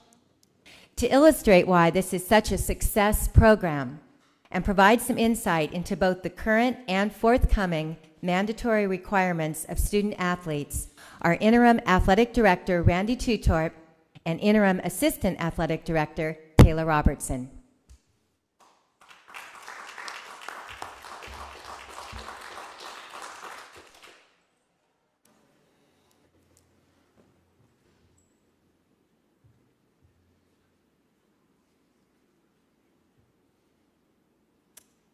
I want to thank the Board of Trustees for allowing us to present today. As our Dean Connie Sears mentioned, student athlete success is high for us this past years, and student athletes achieve high standards and pursue education beyond the community college. All student athletes follow mandatory academic and eligibility requirements while attending Long Beach City College. Student athletes all have student education plans, 12 units, and are also actively attending and enrolling 12 units, and 9 of those 12 units are academic. Prior to their second year, student athletes are required to complete the 24 units, and out of those 24 units, 18 of those units are academic and maintain a 2.0 grade point average.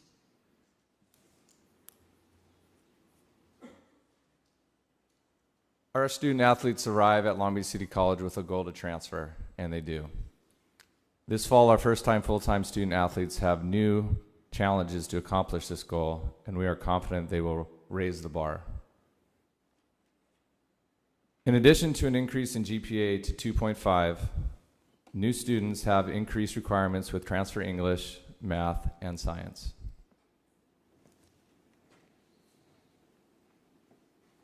And to guarantee that our student athletes meet these new transfer requirements from the NCAA, the California Community College Student Success Task Force recommended that we implement methods to ensure the success of student athletes in transfer and in completion. In response to this task force, the California Community College Athletic Association and Academic Athletic Standards and Review Committee has pending litigations to ensure the high level of success by setting parameters and monitoring student-athlete coursework semester by semester with completion of certain units and grade point average.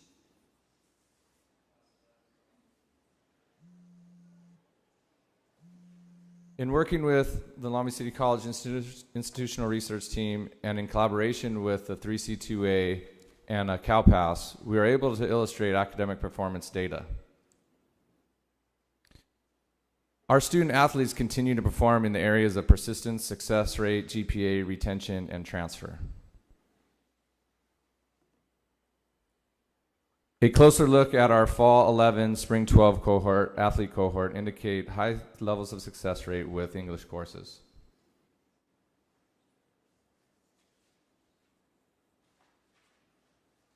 In looking at our CalPass data, academic performance within the area of GPA, our student athletes in the years 09, 10, and 10, 11 continue to perform higher than the general student population. Same with retention and success rate.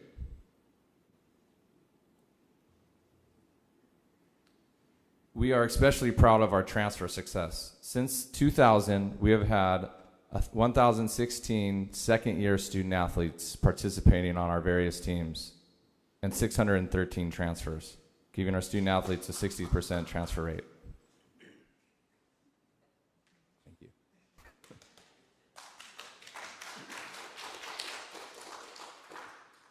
With the rigorous high standards that each of our student athletes must pursue, the achievements in the classrooms are recognized throughout the state of California, as Long Beach City College was recognized as the only community college awarded in all three categories at the 3C2A Scholar Athlete Honors Banquet.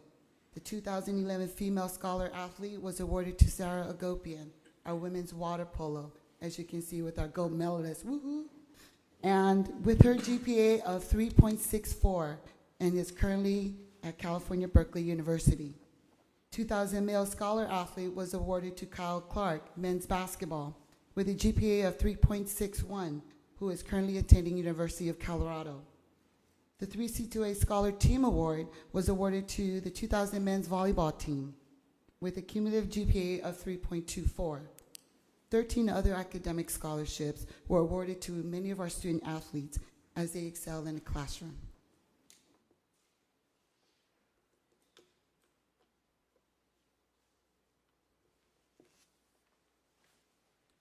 Last year, we added another state championship, bringing LBCC to 89 and continuing to lead the state with state championships. Tonight, 3 Olympians and Vikings were honored. We are proud of all of our athletes, our history, and excited about the continued success in the future. Most importantly, our Long Beach student athletes are actively involved in community outreach. Our coaches and staff and student athletes volunteer their time to volunteer to our surrounding elementaries and to promote fitness, wellness, and positive leadership with confidence and determination due to their experience in athletics. Again, I want to thank the Board of Trustees for this, allowing us to present this presentation. Thank you. Thank you. We'd love to answer some questions. Thank you very much for your presentation. Is there a hard copy of that? Yeah. It's being handed out to you presently. Hard copy with even more details, supporting detail for all of the data, along with the South Coast Conference season pass for you and a guest for the entire season for all year. Thank you very much. Thank you. However, if it's more than $10, we can accept it. Questions from the board members? Any comments, questions on the presentation? Jeff? No? Thank you. Okay, hearing none, we'll move on to the next agenda item. That would be administrative services. Anne Marie Gable, nothing? Nope. Nope, okay. Pacific Coast Campus, no items, no report. Okay, College Advancement Economic Development, no items, no report. Okay. We addressed the Academic Senate. Trustee Communications. Trustee Kellogg. It was actually already addressed by President Oakley, and I'd like to hope that, because tonight's probably going to be an indication of what we're going to begin to see at our trustee meetings, where groups of people are going to come in here. And last week it was medical, our last meeting it was medical imaging, I believe. And now the bar has been set that to bring in larger crowds, have more passionate speakers. And the only reason I bring this up is because we had an opportunity, and we're going through this process for the first time as well. And that is, we had an opportunity to talk to the people that came in here, and they walked out without hearing what President Oakley said, which was critical. It talked about the process.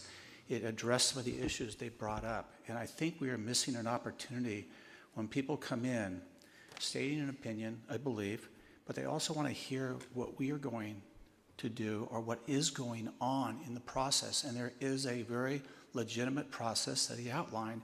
And I just think it's important that we always remind ourselves to do that, because it's very difficult to sit here and have statements made where many of us, all of us for that matter, have to deal with so many different components of putting this budget together. So I would just encourage us in the future that before a group leaves, that we have the opportunity, if it is the president or the vice president who is handling this process, especially on discontinuance of programs, which is so controversial, I think it's important that we don't miss that opportunity to let people know what is going on.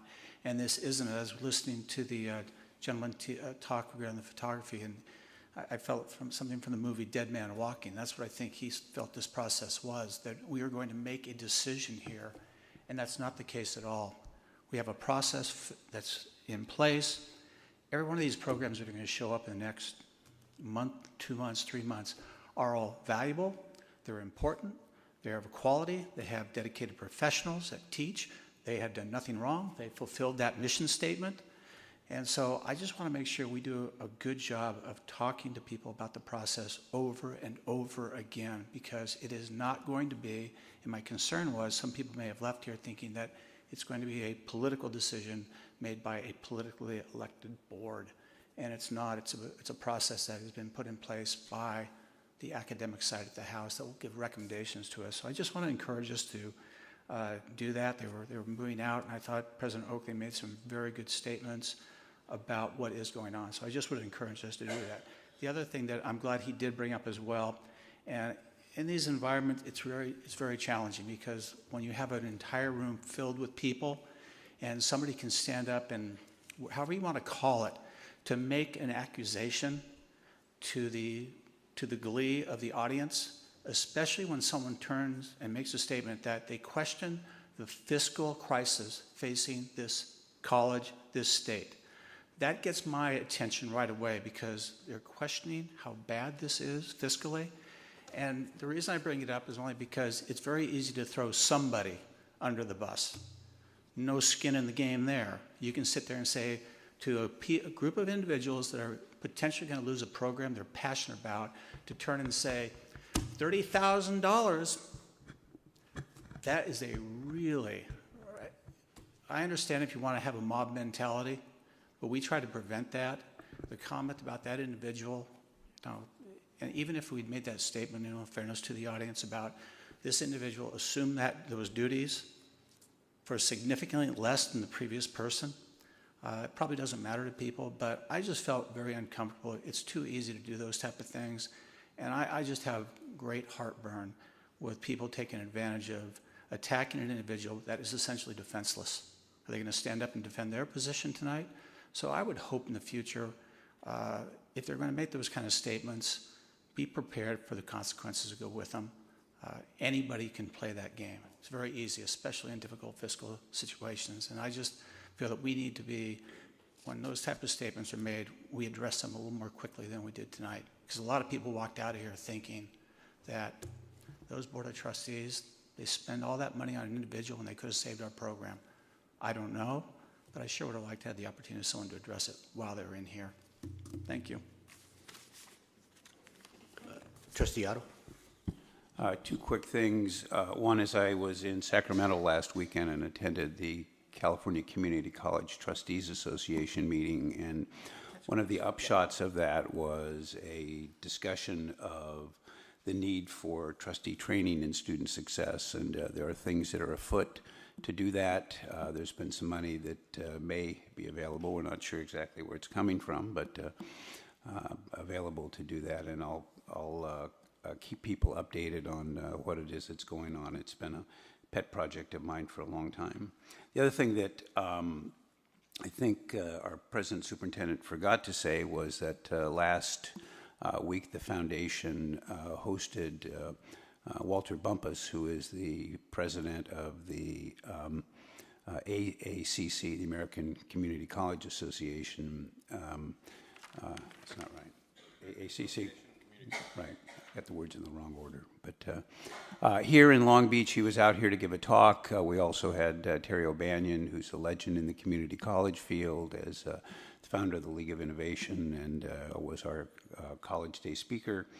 And there were a lot of compliments that went around about Dr. Bumpus's leadership in student success and innovation at the national level. President Oakley sat on their Commission of the Future Task Force, and they're moving forward to implement those things. But a lot of nice things were said about Long Beach City College too, and the kinds of programs that we're out in front on, and the things that we are really leading, not only in California but in many ways across the country, in trying to make our students successful, and in these very, very difficult economic times, as I think we are all aware of, making effective and efficient uses of the monies that we have. It's we'd like to do everything, but we can't. Education is a rationed product these days, and we're trying to make the best decisions we can. But it's a very nice evening, and it made me feel proud not only to be involved in this kind of work in general, but to be involved in it at Long Beach City College. Thanks. Yeah, I just wanted to mention that so over the weekend I received an email from a faculty member calling it to our attention that tonight is Jewish holiday, and requesting that in the future we avoid scheduling meetings at that time. I was not aware of that. I apologize if there was any. If anybody was upset by that. And I would just say maybe, I don't know, maybe it isn't feasible for all of the major religious groups in our ethnically diverse nation to always avoid any such conflict, but just want to let you know I'm aware of the situation that there are certain individuals that are concerned with this, and we didn't mean to offend anybody by having our meeting tonight. Okay, anyone else? I just really quickly respond to that. Thank you for mentioning that, Mark. I spoke to the individual who I got the same email from, and you know, the way the regulations say the state are that if there is a second meeting in any month, it's always on the fourth Tuesday, and I think that it just kind of got off the radar screen. And as you all know, I was hoping that we could get this meeting finished before sundown, but that might have nominally cured the problem, but we didn't make that. So we'll be better in the future on that. Okay, any other trustee communications? I want to also thank President Superintendent Oakley for being able to work through the logistics of getting the NCCHC here in Long Beach. It's the National Community College Hispanic Council. They held their national conference here in Long Beach. And I want to thank the president's ambassadors, the students who out there who facilitated and helped get that organization organized and being able to provide information about not only Long Beach City College and represent it very well, by the way, but also in directing people to their workshops and other events that were held during that weekend. I also had that also was the event where Dr. Bumpus made an opening remarks for the conference attendees, and I attended, and I was a member of the panel of other trustees during the luncheon, whereas we spoke about trustee, CEO, and community relations. We had a very robust conversation about the roles of trustees in community colleges, and it was a very informative session, I believe. Good interaction with other trustees that came from across the country. We had a trustee from Arizona, and one from Texas, and two from here, myself and a trustee from Rio Hondo Community College, our neighbor up north. So that was another conference that we were at, and Long Beach presented well. Our programs certainly were the highlight of the conference, and we had staff who presented during that conference, and I want to thank staff who prepared their presentations during that conference and did as well. That's all I have for trustee communications. New business. I don't think we had anything come up this evening regarding new business. I think we move along as we have. I didn't hear anything about future reports. Are there any trustees that have any ideas for future reports at this time?